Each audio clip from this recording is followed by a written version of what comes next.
The Valdrine Empire had conquered 47 star systems in 3 centuries.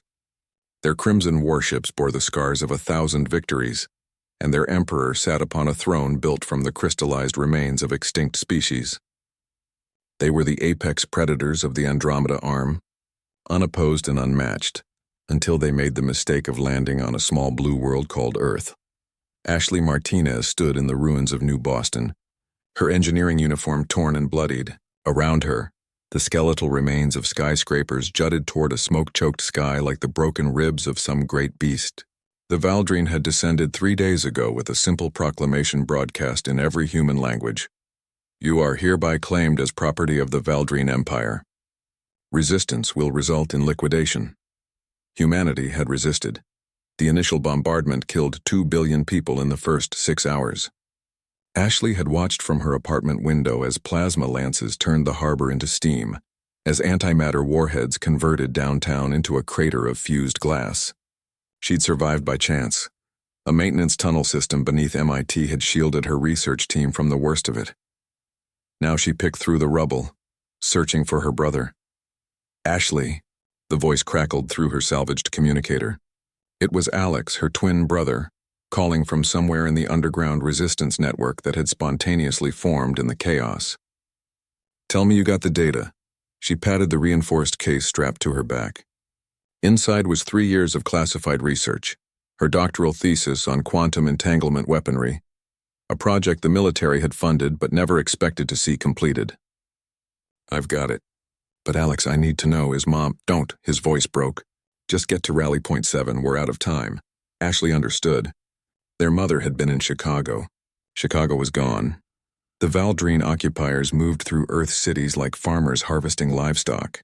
They were bipedal, vaguely reptilian with 4 arms and eyes that glowed like hot coals. They sorted humans into 3 categories: labor class, genetic stock, and expendable. They had been doing this for centuries across dozens of worlds. They had protocols, procedures, refinements. What they didn't have was experience with humans.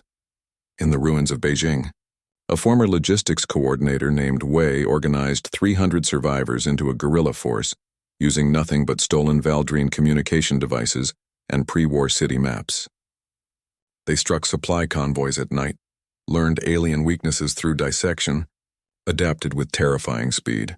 In the Amazon, indigenous tribes who had survived first contact with conquistadors 5 centuries ago treated the Valdrine as just another wave of invaders. They poisoned water supplies with local flora that humans had evolved immunity to but aliens hadn't. They moved through jungles the Valdrine scanners couldn't penetrate. In Mumbai, in Lagos, in Moscow, in Melbourne, everywhere the Valdrine thought they'd broken humanity's spirit. They found instead that they'd awakened something ancient and terrible. Ashley reached Rally Point 7 just as the sun set on the 4th day of occupation. The facility was an old Cold War bunker, now repurposed as a command center for Earth's fragmented military. Alex was there, his Air Force uniform replaced by civilian clothes and tactical gear. He hugged her so tightly she thought her ribs might crack. "We thought you were dead," he whispered. "Not yet." She pulled back, held up the case. "Is General Okonkwo here?" The general appeared as if summoned, a tall woman with iron gray hair and eyes like flint. She'd been in charge of NORAD when the invasion began. Now she commanded what remained of Earth's unified forces, a patchwork alliance of military survivors, civilian militias, and anyone else willing to fight. "Dr. Martinez, your brother said you had something for us." Ashley opened the case. Inside, nestled in foam padding, was a device no larger than a briefcase. Quantum entanglement cascade generator. In theory, it can create a localized space-time rupture that propagates through entangled particles across any distance. In English, the general said, a bomb that ignores distance. If we can get this on a Valdrine ship and activate it, the explosion will propagate through their entire fleet simultaneously. Every ship with matching quantum signatures, which should be all military vessels built from the same foundries, would experience the detonation as if the bomb were inside their hull. The room went silent. Alex spoke first. That's a civilization killer." "Yes," Ashley said quietly. "The Valdrine have 47 conquered worlds, billions of slaves across the galaxy. If we do this, we don't just hit their fleet. We hit every Valdrine military installation everywhere.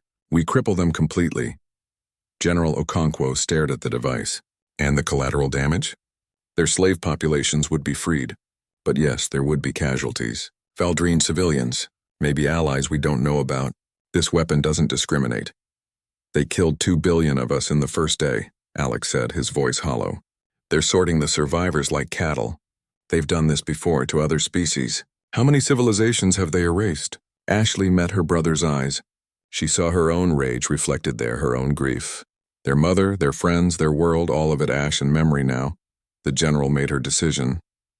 How do we deploy it? The plan was suicide, of course. It had to be. The Valdrine mothership hung in orbit like a second moon, a city-sized monstrosity that served as the Emperor's mobile palace. Getting aboard would require a stolen shuttle, forged credentials, and impossible luck. Alex volunteered immediately. I'm the pilot. I'll get her there. Ashley shook her head. You're getting me there. I need to calibrate it manually. The quantum signatures have to be exact or it won't cascade properly.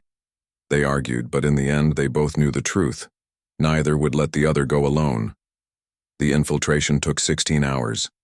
They wore stolen Valdrine environmental suits, moved through service corridors, avoided the main thoroughfares where human slaves were being processed.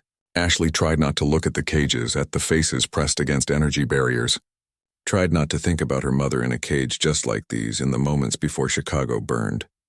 The engine core was a cathedral of alien technology, massive beyond comprehension. Ashley set up the device, her hands steady despite the adrenaline.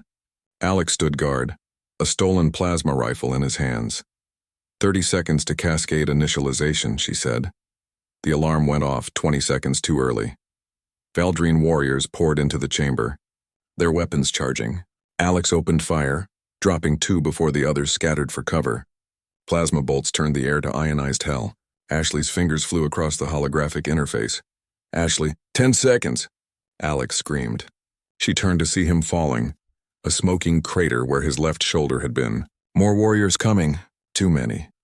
She hit the activation key. The device hummed, a sound that transcended hearing and became something felt in the bones. Space folded. Quantum entanglement propagated at faster than light speeds, carrying destruction across the cosmos. Every Valdrine warship, every military station, every garrison, across 47 star systems, across thousands of light years experienced the same moment simultaneously. The cascade ripped through quantum-locked particles, turned matter into energy, energy into screaming void. The Valdrine Empire died in an instant.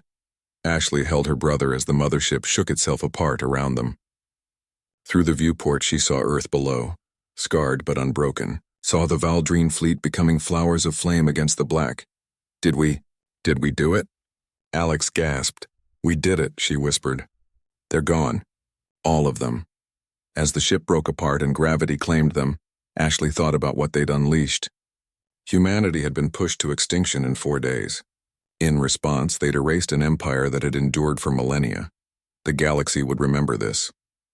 Would remember that humans, when pressed to the edge, became something terrible.